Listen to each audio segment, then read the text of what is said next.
Ave Maris Stella. Hello and welcome back to Vatican II in a Year. I am your host, Father Matthew Schneider, a priest of the Legionaries of Christ and a theology professor.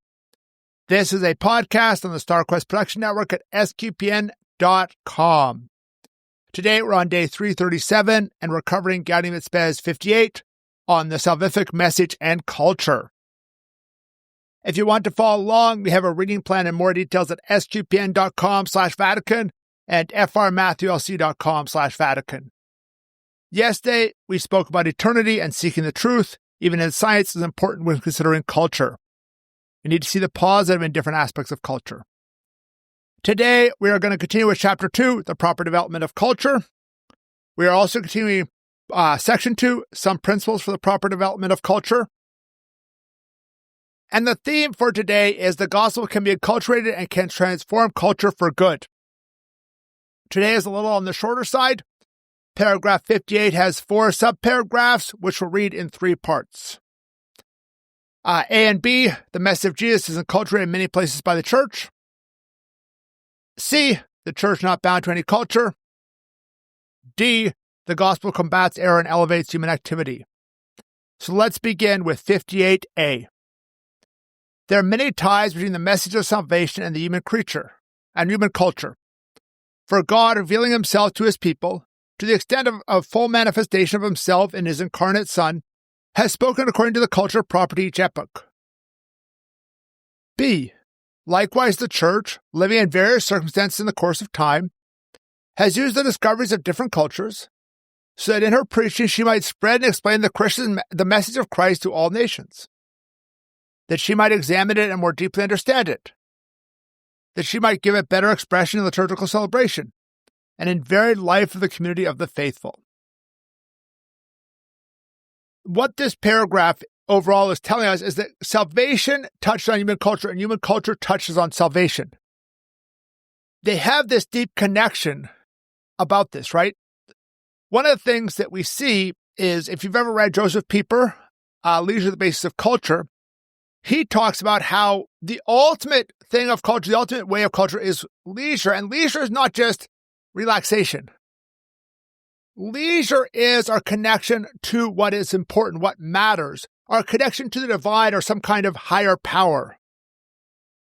And this is a pure philosophical discussion here from Joseph Pieper.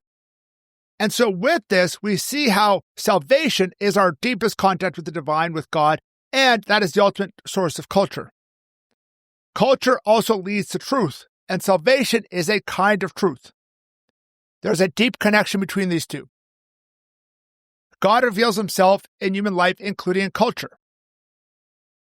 Jesus became man, not in some abstract thing or in some universal of human cultures, but he became man in the specific culture of first century Palestine, Second Temple Judaism, however you want to distinguish that time period.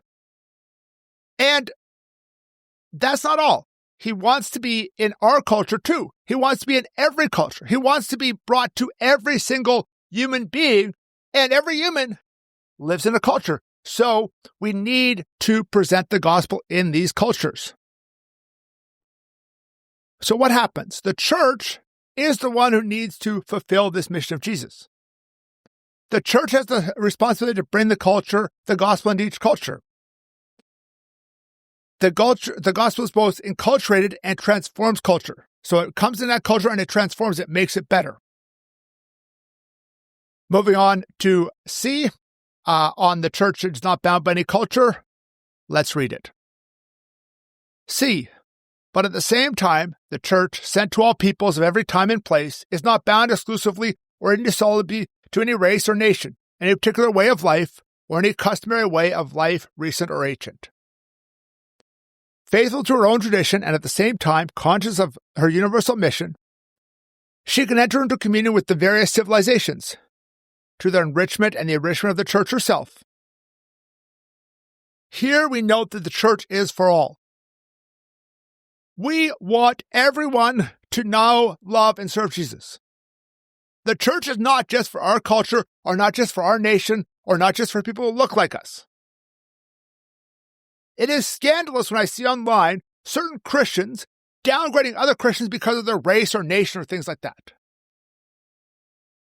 The gospel is not bound by a culture, bound by a race, bound by a time. The gospel is for all men. And we in the church need to present it to all men. Now, there are a few things, looking more deeply at things, that we have to be aware of.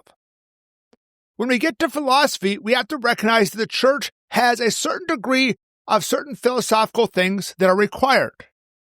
And the church has historically used Greek philosophy to explain things like how we understand three persons in one God in the Trinity.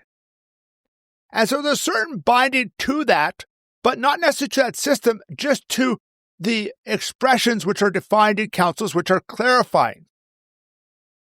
We could, in principle, get to those from other philosophical systems. I am not the expert in these areas, but I know that that is a wonderful thing that certain people in the church are trying to do, and it's a good idea. For example, a huge portion of humanity is in Asia. How do we get the gospel into Indian philosophers, into more Confucian, East Asian philosophies, things like that? I think it would be a great idea to see how we can present the gospel without negating all that's good from those philosophies. Obviously, those philosophies are not perfect, and they have issues. I'm just not expert to tell exactly what the good things, the issues are, and I trust other people who are working on that.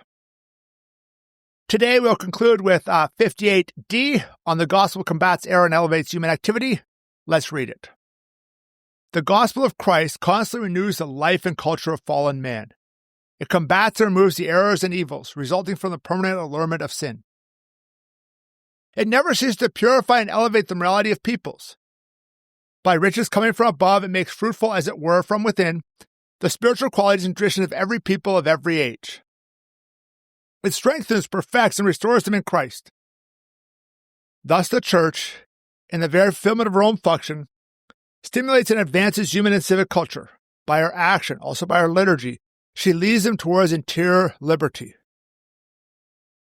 This subparagraph is really commenting on what we've already covered about the culture and the gospel connection. That a culture can be renewed by the gospel. We already spoke about Joseph Pieper, that idea that what is most important for a culture is what is the deepest, most meaningful, the divine, or other things like that. This is where we have God. And so the culture often also contains elements of sin, not aligned with God. The church seeks to purify those, elevate those. Because there are aspects of almost every culture that are imperfect, that are leading people away from God. But at the same time, the church seeks to find what is good in every culture and amplify that, bring it out. The church can help so that every culture can elevate individuals, elevate society, and bring us to a greater knowledge and love of Jesus. Thank you for listening to this episode of Vatican II in a Year. This is a listener-supported podcast, and you can donate to help StarQuest produce it and other great podcasts at sqpn.com/give.